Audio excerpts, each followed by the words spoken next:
Thanks for visiting the patient and the weather. Today I'm meteorologist Al Peterlin. I'd like to talk about the weather health risk for January 5th, 2026. We do keep additional graphics at tpatw.com, and we maintain a storefront, PatientWeather, on amazon.com. Amazon purchases made through our storefront do support the activities of PatientWeather. Our surface map for Monday is rather simple. Massive high pressure across the eastern half of the country and a low pressure system trying to develop in the plains essentially about Kansas, Nebraska. A massive warm front hanging south all the way to Austin will be spreading warmer temperatures across the entire east. And to the west, rain continues to linger with some low pressure, especially across California, up into the higher elevations, lots of snow all the way into Colorado, and we're maintaining a little bit of snow activity here in New England. Looking at our vitality index, a composite of where all of the weather elements might have some impact on human health, we have a large area or center of activity in the Pacific Northwest, a lot of activity stretching from the plains across the East Tennessee and Ohio valleys up into Great Lakes. Looking at pressure change, we have rising pressure as a health risk across central and northern California, up through Oregon and Washington into Vancouver, and then across Nevada and up and down Idaho.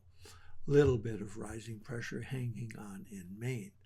Falling pressure will stretch up the plains from Oklahoma across Kansas into Arkansas, Missouri, Illinois, Indiana, Ohio, and Michigan, touching western Pennsylvania and upstate New York.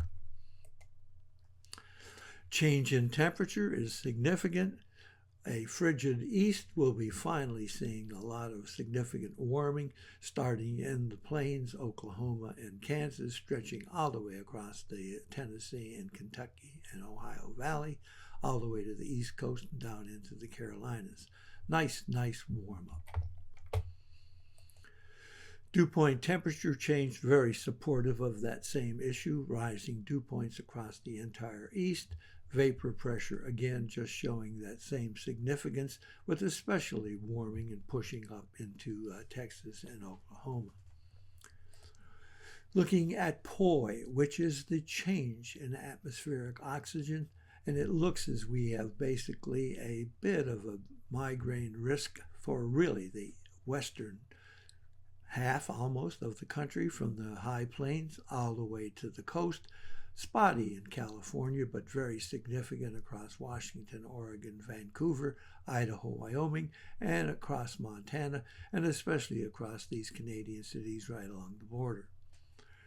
Just a touch of a migraine risk holding on in upstate Maine, but we have a significant risk of asthma arthritis from the plains all the way up from Texas to North Dakota, across all of the central portions of the country, even extending down into northern Florida, and then back into Ohio, Pennsylvania, and New York, but holding off as it just gets to that New York border. This is especially significant with the flu risk really running rampant at this time of the year, and so this is a respiratory issue and then a respiratory flu sort of insult to injury.